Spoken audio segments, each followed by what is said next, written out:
In place of the War Room tonight, we're going to take a special look at a new book making headlines today. It is called Way of the World from journalist Ron Suskind. It's already controversial and pulls no punches, claiming that the president knew before he ordered the invasion of Iraq that Saddam, in fact, had no weapons of mass destruction. Suskind reports this, that Iraq's intelligence chief, Tahir Jahil Habush, delivered that message to British intelligence early in 2003. Suskind also reports that in order to bolster the connection between al-Qaeda and Iraq, the White House ordered the CIA to write a fake letter from that same Iraqi intelligence chief, Habush, claiming that 9/11 ringleader Mohammed Atta trained in Iraq prior to September 11. I sat down with Ron Suskind earlier today. We'll show you portions of that interview, but back with us, our panel tonight, Joe, Todd, Rachel, and Jay. First, let me set this up with Suskind's charges again that President Bush chose to ignore intelligence that there were no weapons of mass destruction in Iraq. Watch this. The Iraqi intelligence chief is engaged with us early. He clearly is offering the kind of evidence, the kind of testimony as to the mind of Saddam Hussein, as to the fact that there's no WMD, that actually affirmed many suspicions that were roiling through the government at that point. The president, the vice president, others in the White House chose at day's end to ignore that offering from the intelligence community and say we're going forward anyway.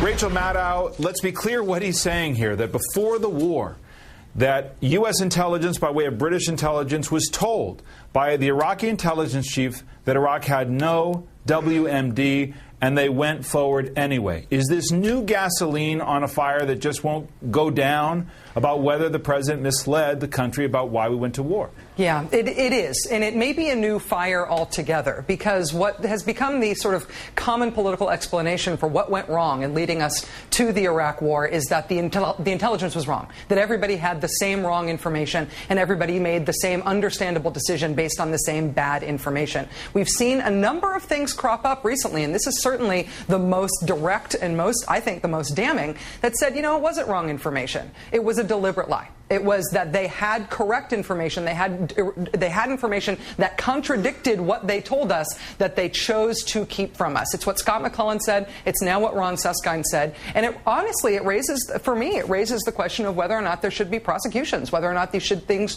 should be investigated as actual lies rather than mistakes. Let me bring you into some of my reporting today out of the White House. They call this gutter journalism on the part of Ron Suskind, specifically related to this source. The Iraqi intelligence chief, then CIA director George Tenet, issued a statement, and it says this. One supposed news item from the book apparently asserts that British intelligence had a high-placed Iraqi source who convincingly told them before the start of the war that Iraq had no WMD and that the British relayed this to the United States. As Mr. Suskind tells it, the White House directed the CIA allegedly went along with burying that information so that the war could go ahead as planned. This is a complete fabrication. In fact, the source in question failed to persuade British interlocutors that he had anything new to offer by way of intelligence, concessions, or negotiations with regard to the Iraqi crisis, and the British, on their own, elected to break off contact with him. There were many Iraqi officials who said, both publicly and privately, that Iraq had no WMD, but our foreign intelligence colleagues and we asserted that these individuals were parroting the Ba'ath Party line and trying to delay any coalition attack. The particular source that Suskind cites offered no evidence to back up his assertion and acted in an evasive and unconvincing manner. And yet, Jay, he turned out to be correct. He did. And here is the essence of the problem, that whenever the administration received intelligence, which is just information, that contradicted what they wanted to be true, which was that Iraq was continuing with its weapons of mass destruction programs and that it was a threat to the region and to the United States, they buried it or discounted it or assumed it was false. Now, there was a lot of intelligence, as we now know, bad intelligence, old intelligence, that suggested they were doing this. But anything that that cropped up that contradicted it, they buried. And one thing that it's impossible, obviously, to verify independently these assertions and what Ron Suskind has. But when the White House calls him a gutter journalist, he's written a number of books, and none of the assertions he's made in those books, none of the quotations he's had from Paul O'Neill or Andy Card, the former chief of staff, have ever been refuted. They call him names, but they've never actually proven that anything he's reported in these books is wrong. And here, why is it that Bush would ignore this intelligence, these warnings? That's a question that I posed to Suskind. This is what he said about that. the president wants to go to war from the very first National Security Council meeting of his presidency. It was always a matter of how do we make the case. It wasn't about, matters of evidence so much. Again, a charge that has been repeatedly denied by the president, even Condi Rice last weekend, saying this notion that somehow we wanted to go to war was simply not true. The other element that I reported on this, and I want to get some comment from, is the idea that there was a concocted letter to bolster the relationship between al-Qaeda and Iraq before 9/11, and that a letter was concocted to make that case that was ordered by the White House, drafted by the CIA. A statement that came in late today from Robert Richer, who is a source in Suskind's book.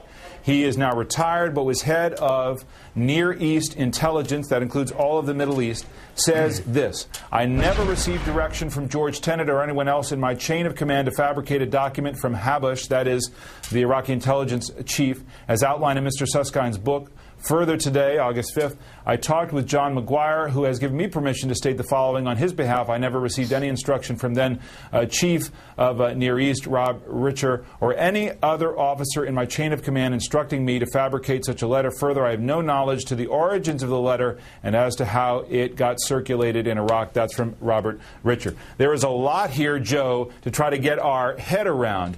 Is this a clear-cut case that, again, will only accelerate this debate, or is this a muddle?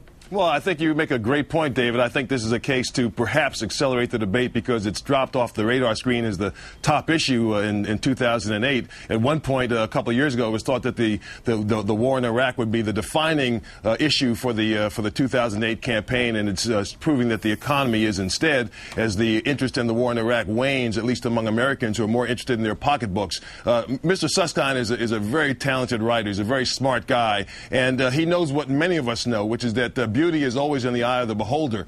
People will choose to hear what they want to hear and discount what they wish to discount. But that may be the case. But Todd Purdom, this is also a case where historians are going to wrestle with this piece of time, with this period of time, about how we got into the war. Is this question of how we got in, as Rachel suggests, going to become newly relevant to how we get out, which is a central debate in the campaign? I do think it will be in some degree, because Senator Obama's point is that he had the judgment at the time when some people were rushing to war to say, I'm against a dumb war, and this is a dumb discretionary war. You know, Dick Cheney felt he could not forget that in 1991, during the first Persian Gulf War, the United States had underestimated what Saddam Hussein actually had, and I think that haunted him. So I think there is still a big difference between telling an out-and-out lie and selectively cherry-picking the evidence that supports your case. I think it's now beyond almost any doubt that the administration did selectively report the evidence and apparently suppress evidence to the contrary. You know, Ron and I were copy boys of the New York Times 25 years ago, and you know, he's definitely a solid reporter. There's no doubt about Rachel, that. final point on this, then. Obviously, there will be a debate about whether the president lied or whether he didn't, and partisans on both sides will have that debate. But analytically, what history is beginning to show us is that there was doubt. There was certainly doubt in the intelligence community about Saddam's intentions, his capabilities, and his actual possessions in the way of a weapons program. And yet intelligence officials that I have spoken to over the past couple of days insist that there was a preponderance of evidence indicating that indeed he did have a weapons program. The Clinton administration believed that was the case. It was their policy to pursue regime change, though they didn't do it. They decided not to do it. There were other intelligence agencies around the world who also believed that he had these weapons programs. Certainly. And part of the issue here is that some of that intelligence was ginned up on purpose in order to make that case, in order to make the evidence more preponderant on one side. But we also know that it wasn't an overwhelming case, that there may have been a lot of evidence that said the weapons of mass destruction program was X, but there was a lot of it that said it was not X, and the not X stuff got written out of the story, which means that I believe that we were lied to. If you're telling me without a doubt he's got weapons of mass destruction, and you've got a lot of well-documented doubts that you're not communicating to me, and I have no other way to get them than through you, you are lying to me. And if you're doing that in order to bring the country to war, I think that's something we don't let go of as the American people. All right. To be continued, certainly, as this book gets more traction and more attention.